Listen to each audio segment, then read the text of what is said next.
So the name of this talk is How to See the Way in the Midst of Troubled Times and Help Others to Do the Same. And why don't we say the three homages? Homage to the Buddha, homage to the Dharma, homage to the Sangha.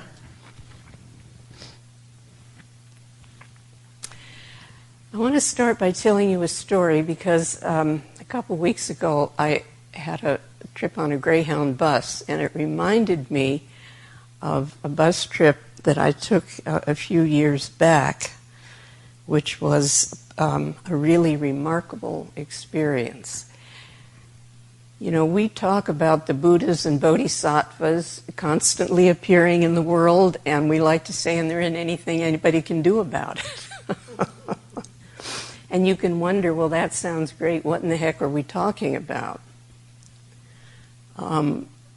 When we talk about, there are different ways of thinking about the Buddhas and Bodhisattvas appearing in the world, and people have their different experiences of that. Sometimes we're talking about Bodhisattva with a big B, you know, and sometimes we're talking about Bodhisattva act, that, you know, someone has kind of gotten themselves out of the way, and there's just the wisdom and compassion is just allowed to come forth. So the situation on this bus trip that I'm telling you about was I was coming from the Bay Area up here to Mount Shasta, and there was a bus strike down in the Bay Area. So they had taken a lot of the buses off the line. So when I went into the bus station there in San Francisco, there was a great deal of anger and upset because people's buses had been canceled, and people were yelling and very irate, and one fellow was banging on the counter, and the security people were coming, you know, and we're all around. We're going to invite this fellow to leave. So this was kind of the atmosphere in which I got on the bus, that I still had my ticket, and a whole lot of other people got on this bus. There were more people that got on this bus than there were seats because some of the lines had been eliminated. So people were very upset and talking about the fact that they didn't have a seat, and you know, whatever else was on their mind, and there was a lot of anger and, you know, potential violence. It was really a very heavy feeling, and I was sitting in the back of the bus thinking, okay, Kodo, this is good. This looks like one of these rides from hell, you know.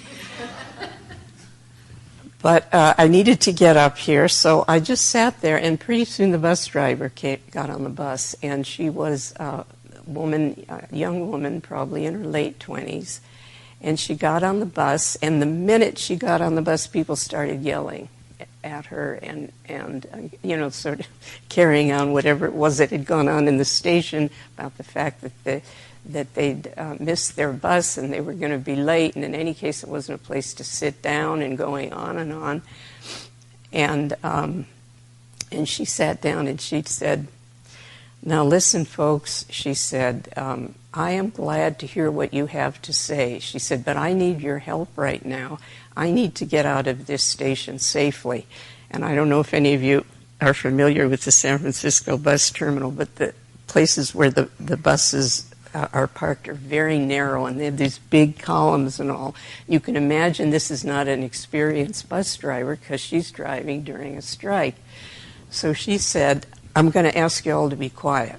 Help me out here. I want to get us on the freeway safely." She said, "As soon as we get on the freeway, I am glad to hear what you have to say." So people did. Everybody quieted down. She maneuvered out of this, out of the station, got us on the freeway, and then she said, "Okay, now, what is on your mind?" So people started to tell her what their concerns and criticisms and difficulties were. And she listened to it, and she said, "Well, you know," she said, you've got some really good points here. She said, but I'm not able to help you because I'm a bus driver here. But she said, I'll tell you who you can address your complaints to. And she gave them the name of 2 administrators in the Greyhound station.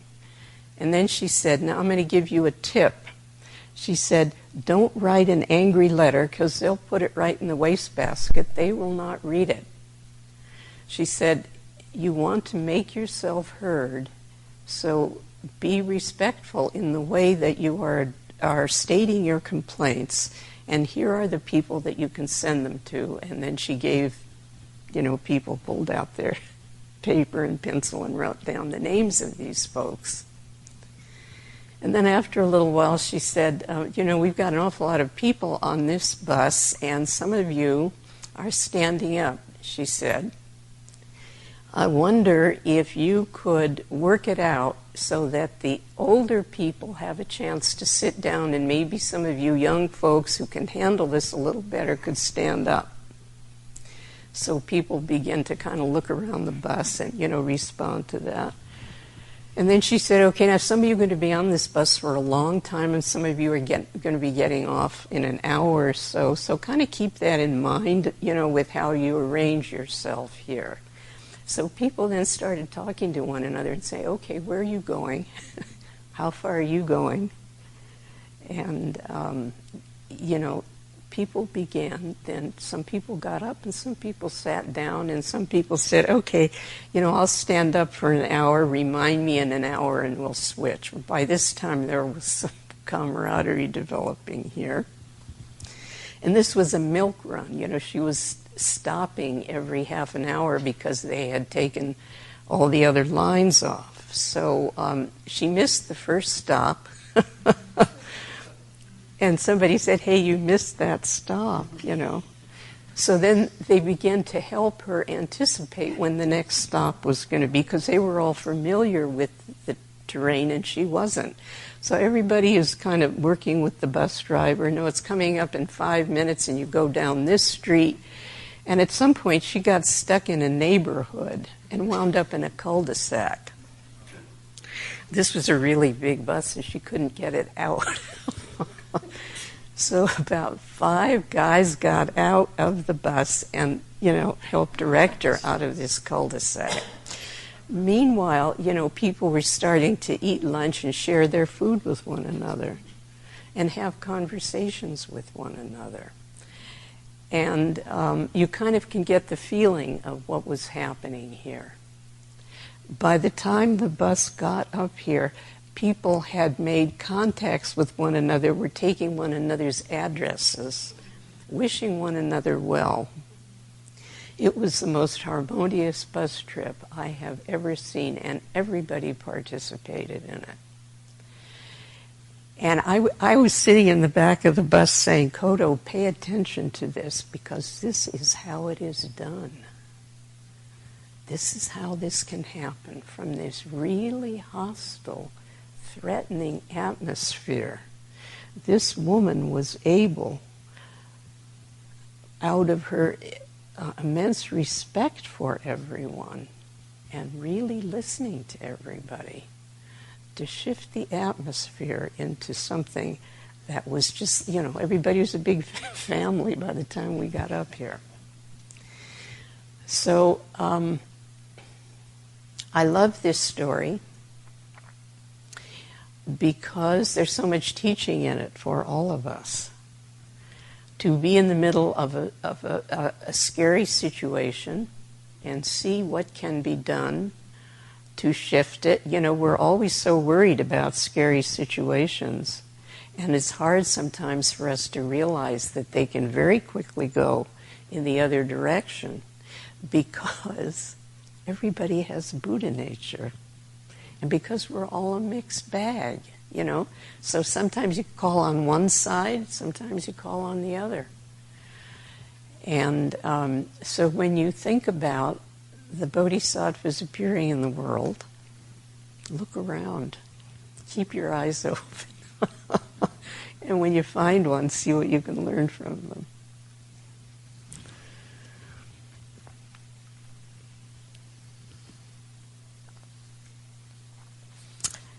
So,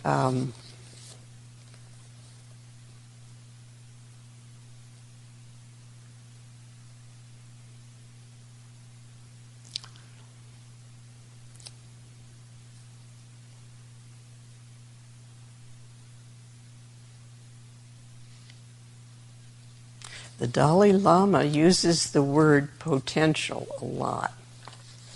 And you know, in our scriptures this morning, we said all things have great potentiality.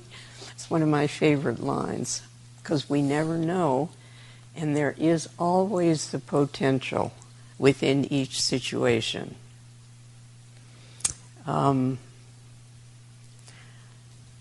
So everyone has Buddha nature, whether or not we can see it. Sometimes we have something in the way. Sometimes they're putting something in the way. The fact that we have Buddha nature does not mean that we're always acting in harmony with it. And neither is anybody else. But once you've heard that teaching, you know, we can't pretend that we haven't heard it. That was one of the earliest teachings that I heard from Reverend Master Ji when I was in the Bay Area, going to her talks down there. I had a brand new job, and not very long after I was there, they put me on probation because I was fresh out of graduate school. It's really embarrassing to think about this now. But, you know, I didn't care much for the supervisor that I was working with, so I just went and talked to a different one.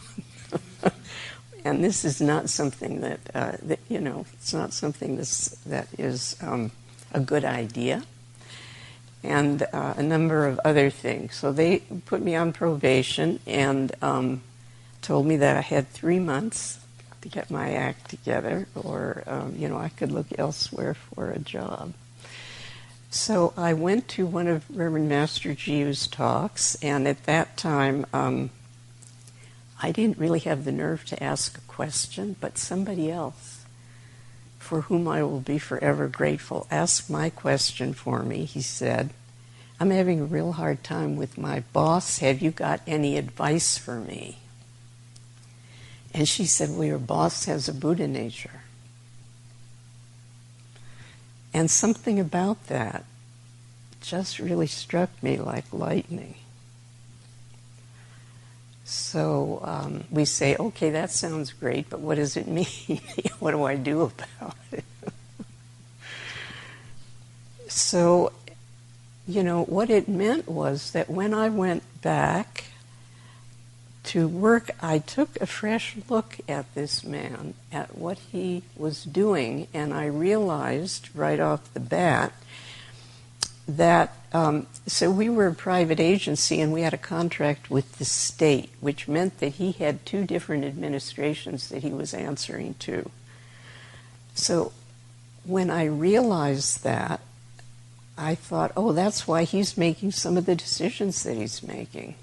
You know, he's under a lot of pressure from all of these expectations that he has to abide with. We had funding from the state, et cetera, et cetera. So, you know, we had obligations. And this was partially responsible for some of the things that he was doing. And it enabled me to look at him in a much more sympathetic light and to see some other things about him. And, you know, it turned my life around.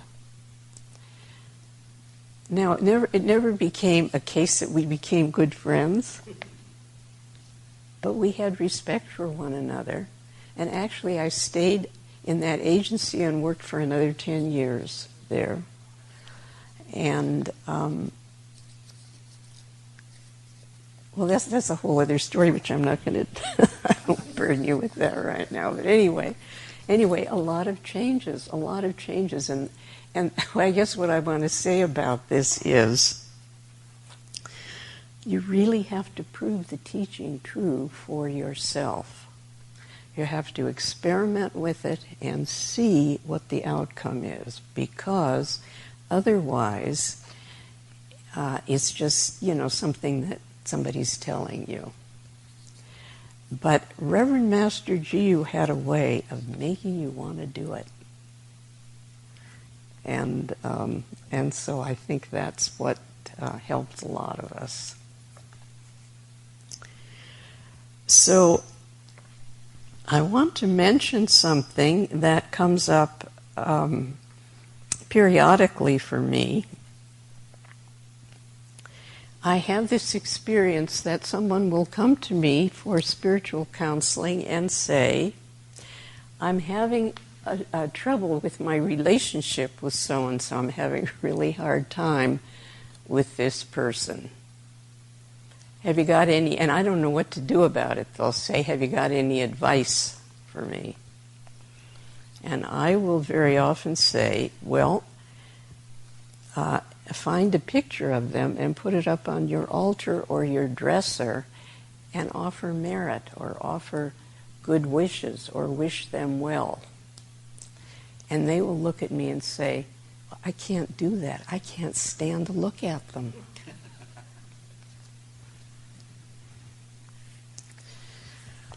So when you get to that point, really, this is a point where you have to ask for help. Ask for help from Avalokiteshvara. Because it actually takes a fair amount of courage to recognize that that's, there you are with that. And that we are actually cutting ourselves off from our own Buddha nature in that kind of a situation. Now, as scary as that sounds, it actually takes the mystery out of a lot of what is going on right now in the world. A lot of what's going on with us personally, a lot of what's going on in this country, and a lot of what's going on globally. It is not an evil axis out there. There's not some strange thing happening that is outside of each of us. And so we can kind of say, oh, I get it. We're doing this on a personal level. We're doing it on a national level. We're doing it on a global level. So the question is, how much are we expecting other people to change, and how willing are we to change? This is a very interesting little paragraph that I read in a book about the Dalai Lama. Some of you may have read it. It's called The Open Road. It's written by Pico Iyer, I-Y-E-R. He is a journalist. He periodically travels with the Dalai Lama and writes about him and his teaching and his personal interchanges with him, and it's really quite wonderful to have this kind of insight into the life of the Dalai Lama. But one of the things he's talking about is Pico, he says, he's quoting scientists, and he says, so far they have found that those who had meditated for years could lower their heartbeats by 3 or 4 beats a minute, alter their brain scans, even boost their entire immune systems. Conclusive results have yet to be firmed up, but the research suggests that just as so many of us these days are taking to training and strengthening our bodies, supposing we could do the same with our minds. And then he says, if we can control our heartbeats, our theta waves, even the heat of our bodies, perhaps we could do more to control our thought patterns, anger, or perceptions. Certainly, the new neurological idea of brain plasticity, which we're hearing a lot about right now, suggested that we had much more potential for change than previously imagined. The mind was something we have the potential to transform. Okay, now this is the key sentence. So too, therefore, was the world that the mind created. Now, one of the chapters of the Avatamsaka scripture, which is one of the great Mahayana scriptures, has a whole chapter about how we create the world with our minds. And probably you don't have to read it, although it's wonderful. It's an absolutely amazing book to read. But in the meantime, we can just look at our own minds. And that's a really compelling idea, isn't it? That we are creating, and even our own small environment around us. So we actually are a lot more powerful than we might imagine. Yeah, and really, so that's one of the things that we want to be thinking about and talking about here is what is our role? We talk about empowerment a lot. We talk about empowering other people. Actually, the Dharma empowers us. And so I think it's very helpful to think about how we use language, because what it means is how are we actually thinking about things and how are we talking about them. Now, yesterday I mentioned I could be wrong, right, that phrase, and some of you said you've already started practicing with that. And I would encourage you just to continue with that because it opens up a whole other vista. Many of us use extremes of language. We say things like, this is great, or this is terrible. I love this, I can't stand that. This person is wonderful, that person is a jerk. And we love to talk about the good guys and the bad guys. But have you ever noticed how come we're always the good guys? And, Dogen says in Rules for Meditation, which you all were reciting yesterday and this afternoon, when the opposites arise, the Buddha mind is lost. Because the truth is that we are all a mixed bag. We're all capable of doing great harm at any moment or great good. And things are much more complex than we, I think we try to make them simple in order to understand them. They're a lot more complex than they appear to be. And I want to focus on that because I think that is a doorway in to help us understand and navigate the situation that we are in. I remember many years ago in Berkeley going to a lecture that was given, a talk that was given by one of our British monks who was down in the Bay Area. And he said, in response to a question that somebody asked him, he said, well, those two things, he said, that you're mentioning, he said, they don't stand against one another. And I thought, isn't that an interesting expression? That must be a British expression. No, actually it isn't. It's just that we don't use it very much. We don't use it very much because we are used to polarizing things. It's a very powerful expression. Actually, I have found that once I got the hang of it and I started thinking in those terms or using it, it opened up many doors, actually. These two things do not stand against one another. Because in Buddhism, everything is inclusive. And, I hope to sort of convey a little bit more of that as we talk a bit more. But I want to say and instead of but. Dogen talked about not spending so much time rubbing only a part of the elephant. I don't know if you're aware of that's an old Indian story about the blind man and the elephant. So these blind men got together and were asked to touch an elephant and see what, talk about what they thought this creature was. Well, every one of them had an entirely different understanding of what the elephant was, and of course none of them saw the whole elephant, so they all thought it was some, separate. Do you remember, Patrick? Separate part of the elephant. A separate part of the elephant. They thought the ear was, a plant and, this kind of thing. The tail was a snake, etc. So that's what he means when he says don't spend so much time rubbing only at part of an elephant, it's like looking with one eye.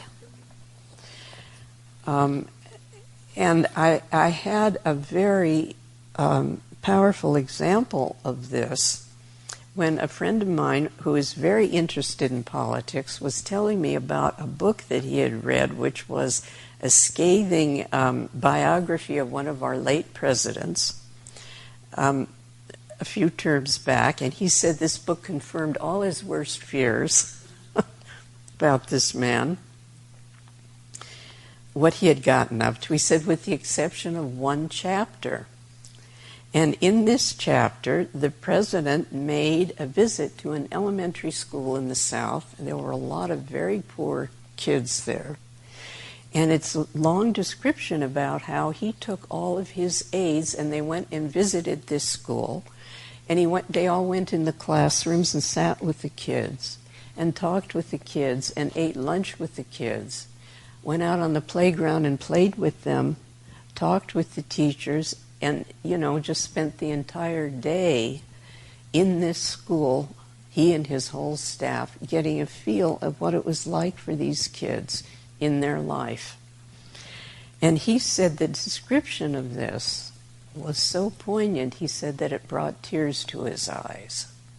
And then he said, I hated that chapter.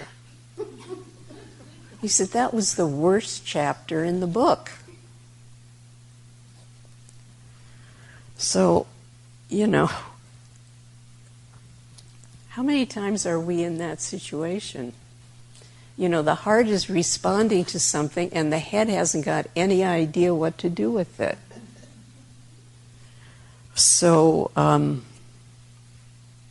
what do we have to do in those situations? We've got to let go of our views and opinions. Give up everything, Dogen said. Think of neither good nor evil. Consider neither right nor wrong. So the thing is, we can't really talk ourselves into... What do I want to say about this? There's a certain way in which we can't force ourselves or talk ourselves into seeing things differently, but I think that, and I want to say and instead of but, the way we use our language is really a way in. And the reason I keep saying that about but is, and some of you have heard me say this 500 times, so bear with me if you have, because there's a few people here who probably haven't heard this before. When Reverend Master Hubert was translating our scriptures, Reverend Master Jiyu told him to use and instead of but whenever he could. She said because it is inclusive.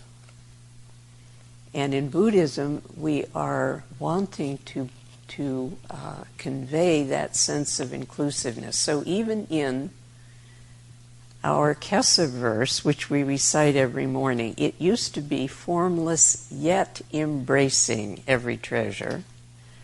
And around this time, she changed it to formless and embracing every treasure, because those two things do not stand against one another. So when I heard this, I started using it in my own thinking. You hear me struggle with this. I say, but, and then I say, wait a minute, and. It had a very profound effect on how I looked at things. And I said to Reverend Master Hubert one day, I've been practicing with this, and it's just like it opens up the door. And he said, well, it does more than that. It actually takes the door off the hinges. So try it. Try it. Just see what happens when you want to say but. Now, here is an example of how it can shift our thinking. People will often say something like, I love my brother, but he's got a terrible temper. And where do you go with that? And if you say, I love my brother, and he has a terrible temper, the and somehow acts as a little bridge between the love and the temper. And there's something about it that opens up some possibilities about how we can relate to that in a more spacious, it's kind of more of a spacious view, isn't it? So just think about that, just experiment with that and see if it makes any difference. A lot of what we do is reframing situations. I think especially, if people come to us for spiritual counseling, one of the things that we will do maybe is help them reframe their situation. And some of you have talked to me, may have heard me say something like, you just described some really difficult situation to me, and I'll say, gosh, that sounds like a really juicy situation. Now, what I mean by that is, instead of thinking of it as awful, is there a way that you can think of it, how can I bring the Dharma to bear on this situation? And then it can have some juice in it, can have some life in it. So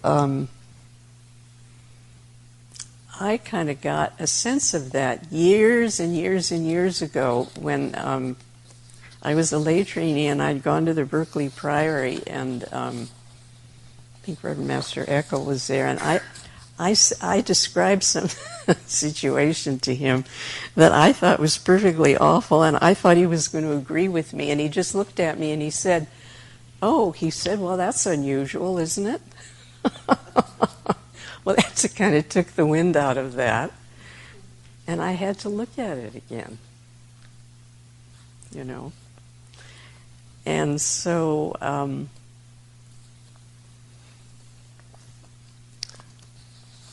okay, so that's, those are some ways we can help one another. If a friend is bringing something to you, and you see this person is really stuck, and so are you, is there a way that you can think about it differently? I mean, we don't have to solve somebody's problem, but we sometimes can put it in such a way that it opens up some other doors to them to be able to see some possibility, see the potential. Yeah, that's really what a juicy situation is, a situation that has potential in it.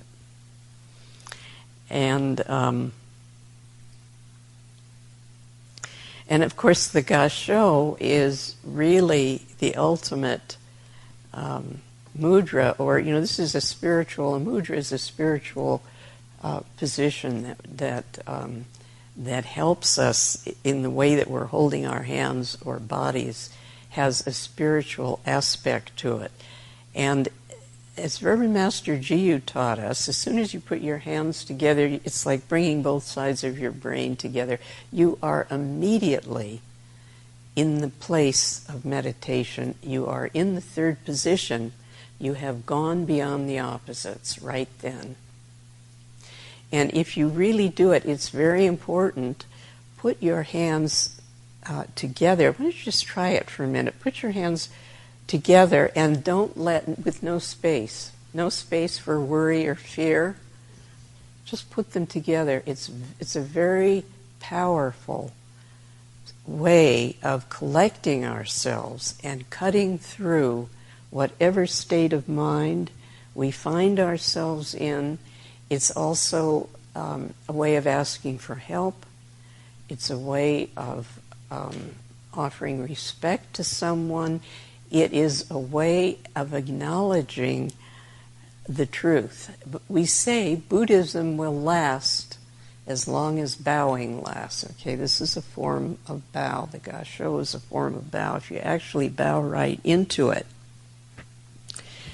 The reason that we say that it will last as long as bowing lasts is because bowing is an understanding of the fact that there is something greater and that we are part of it, and we are acknowledging that which is greater than ourselves.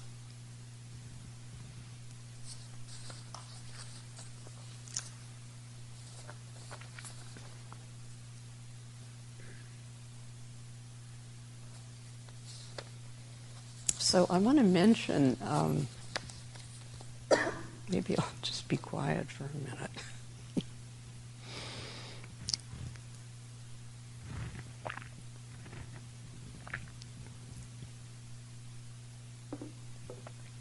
I want to mention a teaching that I think is very relevant to our times, and actually it's one of the teachings that brought me to Buddhism.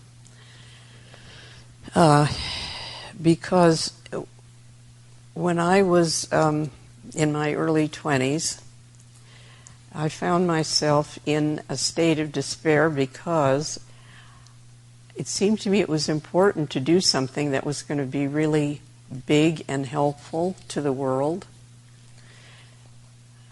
But I couldn't think of anything that was big enough or important enough to do that I could do that was going to make a difference.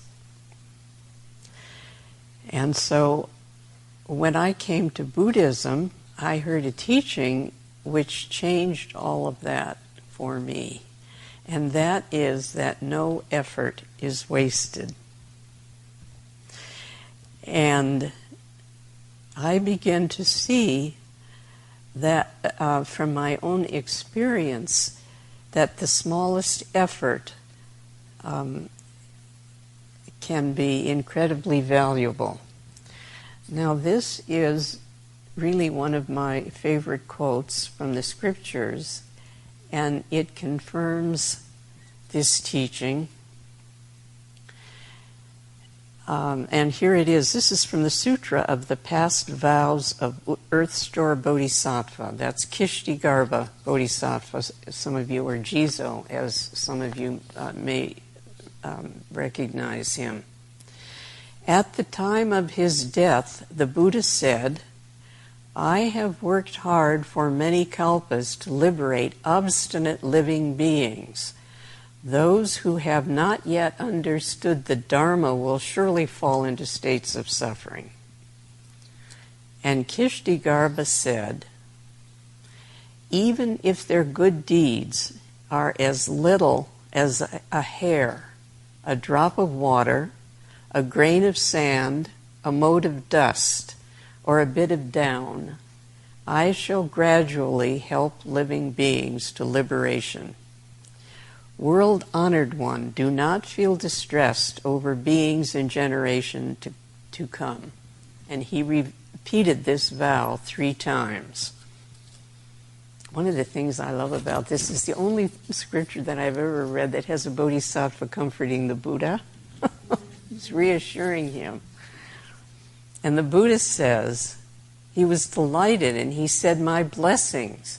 I appreciate your strong vows and praise you for your efforts to heal the human world. When you fulfill this great vow after many kalpas, you will become a Buddha."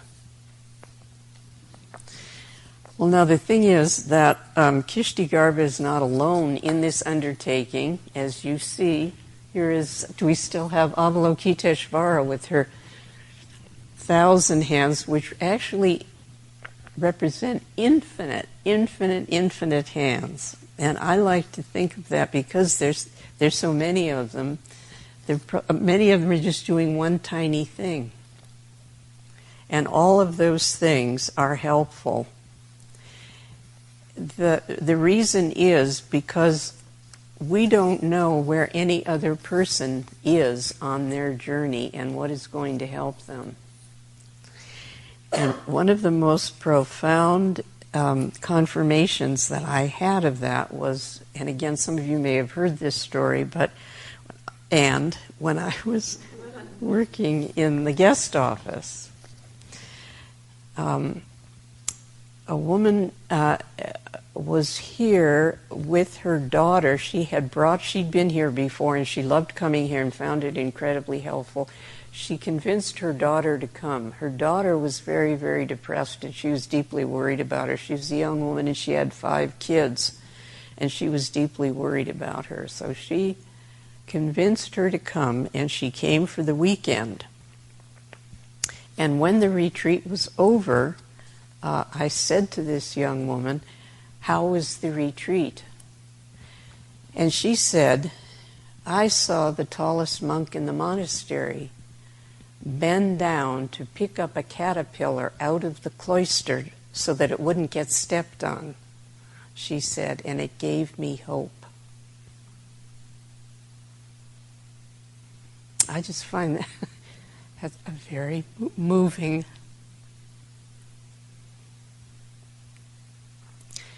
Sometimes that's all it takes. And here is this person just doing their own training, did not set out to do anything that was going to be helpful. This is why we say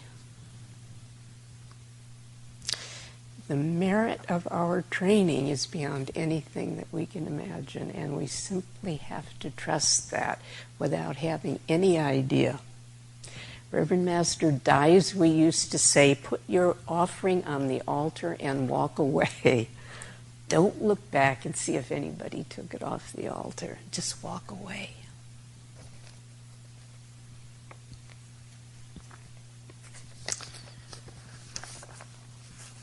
So recently we had there was a conference down in the Bay Area, and a few of our monks went down there and came back to say that they had met a very elderly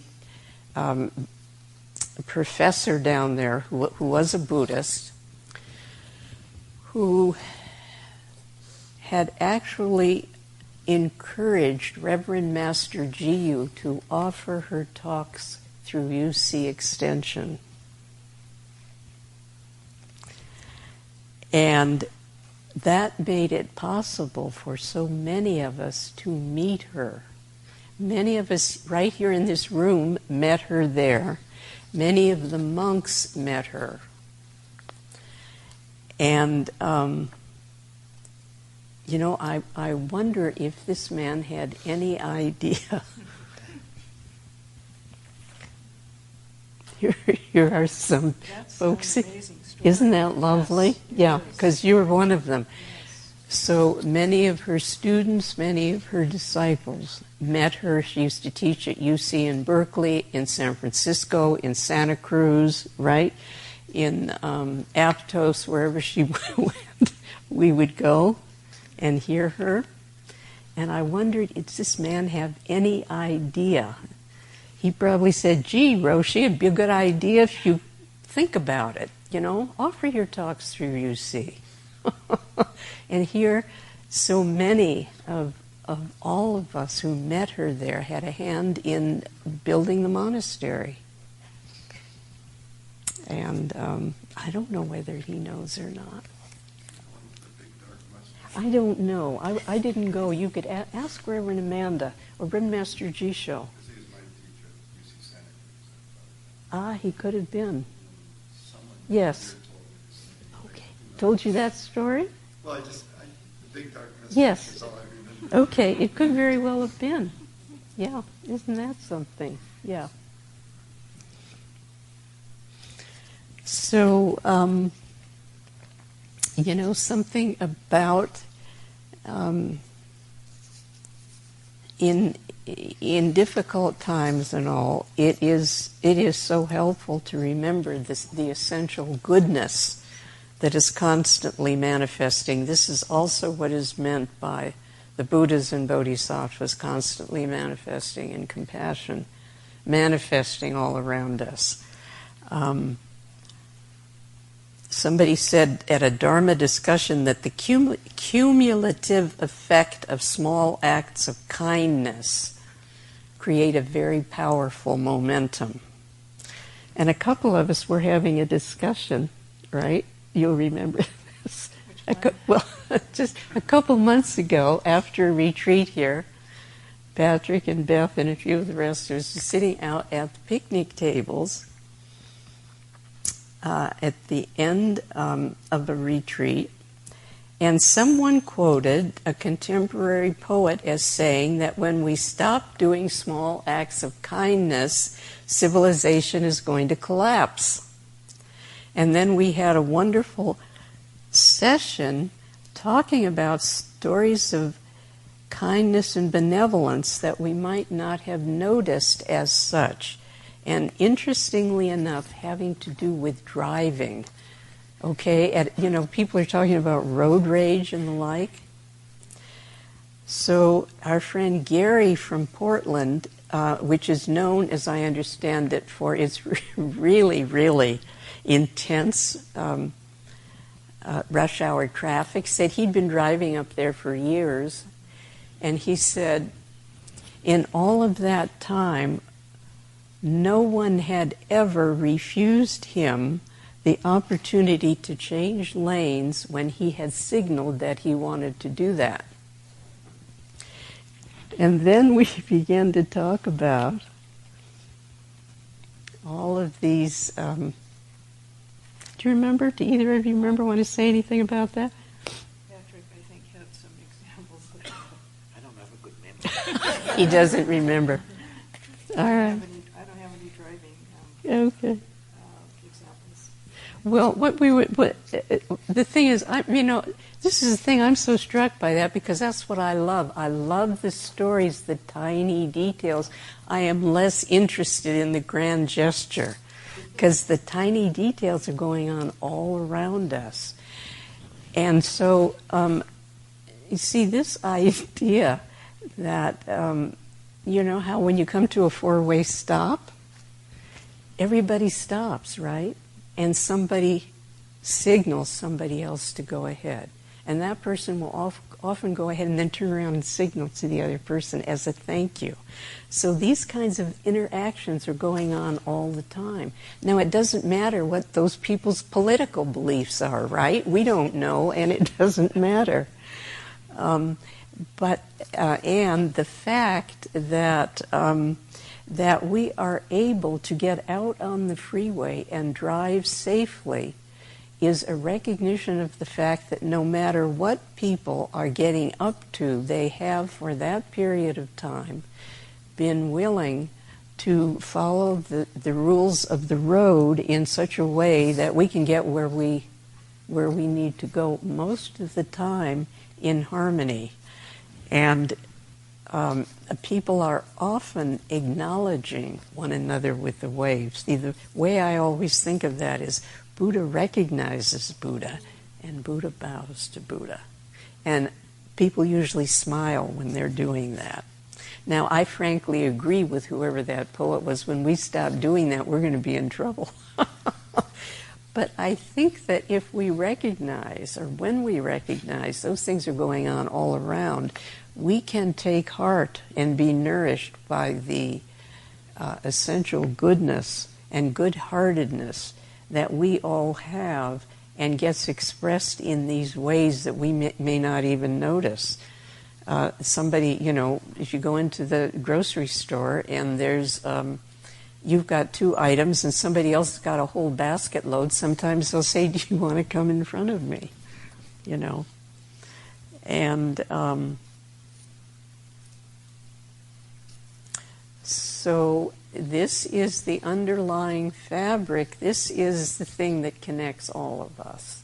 This is the thing that comes forth, I think, in response to natural disasters, in response to acts of violence, in response to any kind of situation in which people come forth with all kinds of goodwill and concrete help the fires have been all around us here. The outpouring of people just took clothes out of their closet and went over to weed when there was an incredible fire over there, and offered clothes and clothing, and actually so much that the folks who were dealing with the donations had to say, we don't have room for any more. So, but it was that moving.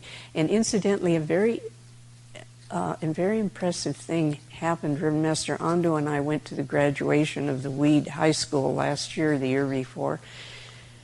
This was the graduating class that came in when they were freshmen. That's when that devastating fire, I don't know whether you folks know about that, but that was one of the number of fires that happened here, and it practically wiped out the town of Weed, which is just across the freeway from us. So these kids came in when they were freshmen. They're now graduating. And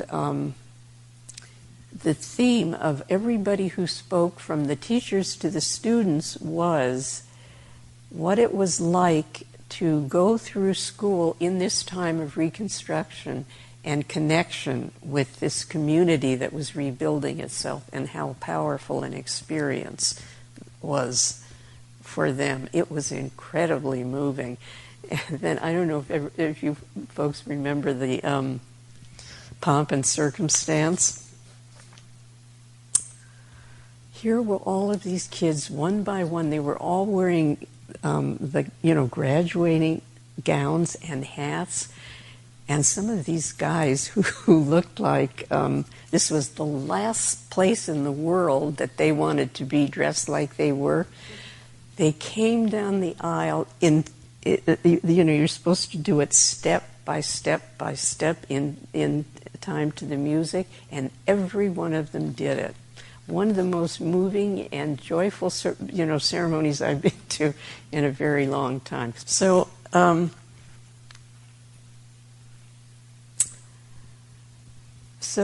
see, out of really disastrous circumstances, out of suffering, and the suffering of violence and all of these things, people come together, as we see over and over again.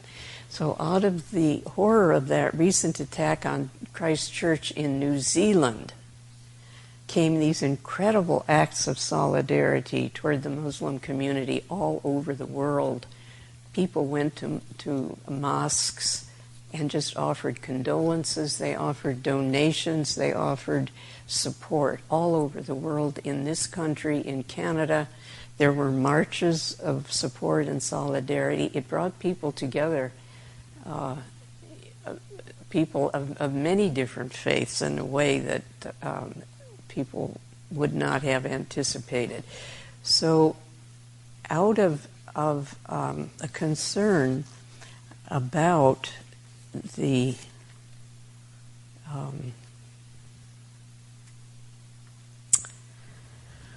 fear and anxiety that has been stirred up about among various religious groups. So out of concern from that and some of the recent shootings, we have gotten together with some of the religious leaders here in Mount Shasta and said, let us see how we can begin to come together more often so that people can let go of their concern and fear and anxiety about one another. You know, back in Reverend Master Gia's day, she did bake sales. People came here and said, oh, here we are. People had never been to a monastery, but they like to eat cookies and chocolate cake. And, it was great. People in town still ask us, are you folks still doing a bake sale? And we're not. We're not doing that. Times have changed, although I think it's still a good idea, and we may come back to it. But in the meantime, we recently had a vigil, an Avalokiteshvara vigil, which was an interfaith vigil, and we did a poster and posted it in town and invited people to come and offer prayers for the suffering that was going on in the world, and we chanted some invocations. And and offered merit. And we had to spend a fair amount of time looking through our invocations to see what was it that we could offer that people would be comfortable with. It was an interfaith invocation, in other words, that everyone felt that they could sing without feeling uneasy about making homage to the Buddha if they're not Buddhists. So, and I'm saying that because I think that's very important from the point of view, and somebody mentioned this yesterday, we're needing to find common ground among people who are very different politically and have different faiths. We do not have to have the same faiths. We don't have to agree with one another. And we have to find common ground to come together. So there is another interfaith prayer service which is going to be held at the Catholic Church, and that's going to be a musical offering. That's a Taizé ceremony for some of you who may be familiar with that. That is a classic interfaith ceremony. And again, everybody looking at, okay, what can we all sing together that we can all join in together? And out of this we then said, okay, well, we know that some people are not, some of the religious leaders in the community are not necessarily going to even feel comfortable going into one another's churches. So is there a common ground we can find that will still bring all of us together? And somebody had the idea, well, what if we come up with an interfaith directory? We could make a directory of all the different churches in Mount Shasta, put their addresses, their telephone numbers, and what they're offering, and then give it to the visitor center. The visitor center is always asking us for information. And this is a doorway in to be able to go and meet one another in a very, what do I want to say, a very safe kind of way. So I think, we are trying as best we can to think how to work with whatever situation is there. We also, on the environmental level, have joined a group called the California Interfaith Power and Light. This is a group of people, actually there's also an international, not international, but national branch. The California branch, we are getting to know these are religious groups that want to join together, they say, as a religious response to global warming. And that is the focus. We're particularly interested in this group for two reasons. It's an interfaith group, and also this group is making an effort to not polarize around the political situations. And part of the way they do that is the language that they use in talking about issues. And not demonizing whatever other, the other sides, so to speak, or sides or whatever. An attempt to stay as neutral as possible. And for us, this is critical because Reverend Master Gio always taught us this is a contemplative order. And so we are open to anyone who wants to come here regardless of what their religious or political views are. We want to be a refuge for anyone. And so as soon as we take a side here, we can be putting off somebody there. So this is a sticky wicket for us, how to do this. And how to acknowledge what is going on and see where it is we can help. So I just want to say this last little bit about the California Interfaith Power and Light. Because we are members of this organization, our congregation is also automatically members. So I'm going to put a bit of information on the coffee table in the Vimalakirti Hall in case any of you are interested in finding out a little more about it.